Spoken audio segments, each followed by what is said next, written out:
So has being a business owner changed my life? Well, yes, yes it has.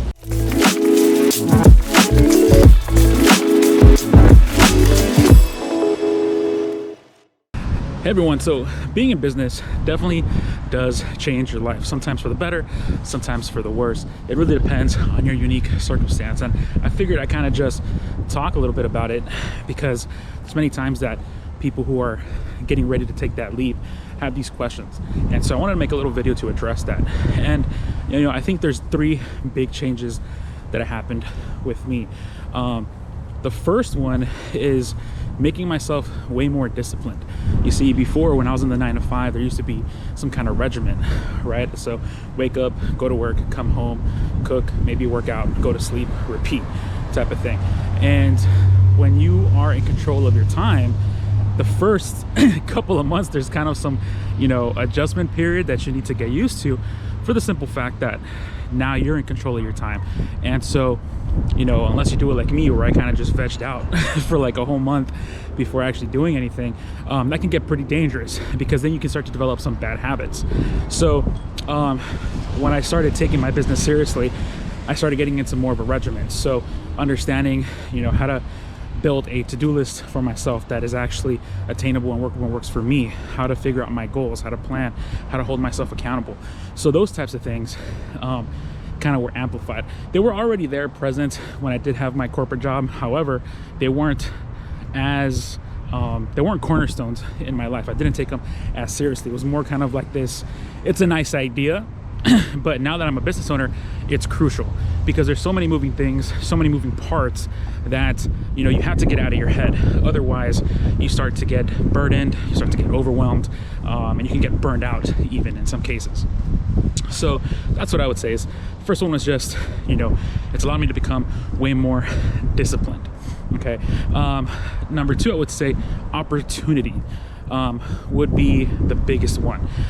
There's so many people that I meet now, no matter where I go, who always have a story, an interesting story, where they came from, what they overcame, what they're doing now, who do they want to help, why they want to help them. It's an amazing opportunity to be able to connect with all these different people and seeing how we can help each other mutually, right? You'll run into people that just want to take advantage of you, like they just want to see how you can be a tool for them. Absolutely, you run into those people all the time. But then you also run into people that generally want to care about you. And once you're a business owner, there's kind of like this fraternity, if you will, that you join whenever you meet another fellow business owner that you automatically connect with. So it's not uncommon for you to have conversations in terms of, so your best clients, your worst clients, your worst stories. When did your tech go down? What strategy are you implementing next? How are you going to provide more value? How do you, simplify your systems? So these are many talking points that you have with many business owners wherever you go. And then most of them want to check in on you. They want to see how you're doing. They want to see what you're up to. So, you meet these people as acquaintances, but then they become really good friends of yours. Like, for example, my friends Chris and Sarah, who own a gym up in Rockaway Beach, New York, and they're the reason why I got into Muay Thai. So, shout out to them.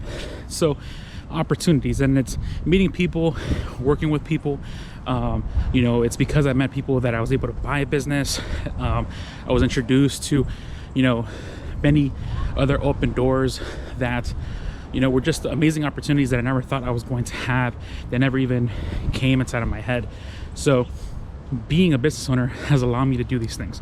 On top of that, because it goes on to play number one, where I have the time to do them. I have time to follow up and follow things that are interesting to me and that feel fulfilling to me and that provide a sense of purpose to me, right? And in the same sense, it allows me to serve others in the best way possible.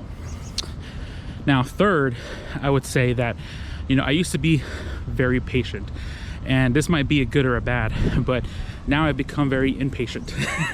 I'm more of a let's take action type of thing, rather than sitting, debating, and trying to figure out all the information. I understand that certain people have certain things in their lives that they want to see happen before something else. But one of the biggest issues that I have is that if you really want something, I can only hear you talk about it for so long before I start to ask you, what are you going to do about it? And if you just keep on talking and talking and talking and you're not taking any action, you're not making forward progress. And that's when I start to lose my patience, because we're all in this together. We all go through the same doubts, the same worries, you know. And so while you in your head, you're debating, you're taking in all this information, you're trying to realize what's your best move, you're not alone in that.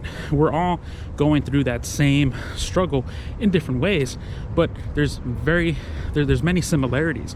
So to not take an action you want to do, it's kind of like delaying your true potential. You know, you're meant for so much more. You have all this potential, and the one thing that's holding you back is the one person you see every day in the mirror, which is yourself. And so I've become very impatient with that, especially with myself.